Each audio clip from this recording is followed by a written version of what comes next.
Vas-y, termine. Voilà, ma fille n'a plus de batterie. Comme toutes les filles, elle n'a plus de batterie. Faut penser à recharger votre téléphone, mesdemoiselles. Bon, bah écoutez, écoute, toi qui me regardes, toi qui a apprécié le geste que j'ai fait, je l'ai fait sans calcul. C'est mon cœur qui a parlé. J'ai pas fait de, ça n'a pas été prémédité. Je l'ai fait. J'espère que j'aurai pas à le refaire parce que là, avec récidive de tout ce qu'on me reproche, là, c'est clair que je risque d'aller en cabane. Déjà là, hein, potentiellement par rapport à la loi, je, je risque 12 000 euros comment, D'amende. d'amende, oui. Et je crois, si je dis pas de bêtises, 2 mois d'emprisonnement. Hein. Simplement, ce que j'ai dit, je suis titulaire d'un titre de transport que j'ai payé. J'ai dit que ce qu'avait fait cette dame était dégueulasse. Elle a annulé mon billet d'avion. Donc je suis toujours avec mon titre de transport et je demande à accéder à l'avion pour aller à Valence. Voilà, je suis resté assis et j'ai dit que je ne bougerai pas d'ici avant de partir en avion. Voilà. Donc la police a dû me déloger et cet acte de délogement passif, hein, moi je suis resté un sac de pommes de terre inerte, une masse inerte, hein, il n'y a pas eu de geste de violence ni rien. Le fait que la police vous prenne manu militari et vous transporte d'un point A à un point B, c'est un acte de rébellion. C'est un acte de rébellion. Je l'ai appris, donc je vous fais partager parce que ça peut-être vous rendre service. Si un jour vous avez le sentiment de faire quelque chose d'anodin, un petit acte de résistance, un petit sit-in, un petit machin, un petit truc, eh bien méfiez-vous parce que aujourd'hui la loi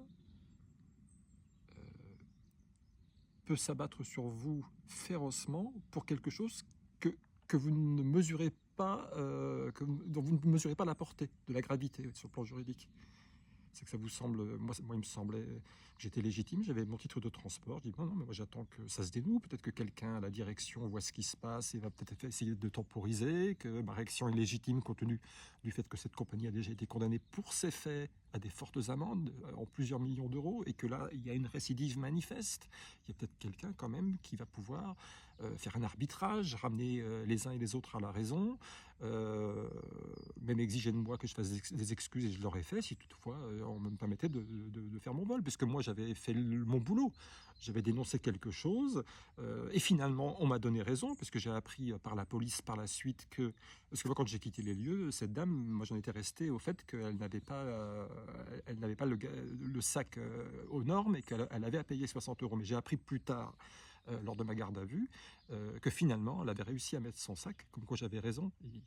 J'avais bien vu qu'il ne manquait pas grand-chose et qu'elle pouvait le mettre, son sac, dans le gabarit. Donc ça m'a donné raison. Donc c'est-à-dire qu'à ce moment où je me suis insurgé, l'agent exigeait le paiement d'une surtaxe alors qu'elle n'avait pas à le faire. La preuve, c'est que le sac est rentré. C'est bien la preuve qu'elle n'était pas, justifiée, cette demande de paiement de surtaxe. Voilà. Donc je ne sais plus où j'en étais, en tout cas je vous embrasse tous. C'est mon premier TikTok, dépucelage d'une certaine manière. Ouais, je suis un peu taquin, hein, bon. Je suis un peu taquin, c'est pour rigoler. Mais écoutez, je vous aime tous. Si vous êtes là, vous émouvoir de ce qui m'est arrivé, c'est que vous êtes de bonnes personnes et c'est l'essentiel. Continuez à rester des êtres humains. N'oubliez pas que c'est plein de petites choses simples, insignifiantes qui font les grandes choses, qui font de vous des grandes personnes, grands au sens de valeur morale. Voilà, c'est ça qui est important. Voilà. Et même si j'ai beaucoup souffert, mais si ça a été très dur, je ne regrette pas un instant. Je ne vais pas aller jusqu'à dire que je suis prêt à le refaire, parce que là je suis vraiment très éprouvé. Je ne sais pas si physiquement je pourrais, parce que c'est très éprouvant. Je ne vais pas rentrer dans les détails d'une garde à vue, mais je peux vous dire que même si j'étais globalement bien traité, psychologiquement, physiquement, c'est très éprouvant. Et cette épreuve est d'autant plus dure que vous avez vraiment vous savez que non seulement vous n'avez rien fait, mais que vous avez fait une BA et que vous êtes puni par une BA. Et c'est là où tout à l'heure j'ai fait une petite digression un petit peu laborieuse. C'est ça que je voulais dire, c'est que c'est pas normal que dans le monde dans lequel on vit, quand quelqu'un fait une BA, il soit puni. On ne doit pas être puni quand on fait une BA. Même si on hausse le ton, même si on dit dégueulasse, même si on dit madame, vous êtes une blonde décolorée, on voit vos racines, c'est moche, même si on s'emporte, même parfois des gens peuvent avoir des accès de violence. Je ne justifie pas la violence. Mais n'oubliez pas que la violence est toujours une réaction à une violence. Toujours. Il n'y a pas de violence sans violence. Il y a toujours du génétique. Le génitif, n'oubliez pas le génitif. La généalogie, l'histoire, ce qui fait que ce qui arrive maintenant était contenu dans ce qui s'est produit précédemment. Voilà.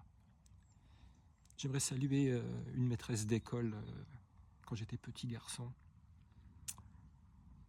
Elle m'a entendu dire quelque chose, elle s'est retournée, mais Michel, tu prends la porte, on est en cours, t'as pas à parler. Je dis, mais madame, je veux pas le savoir.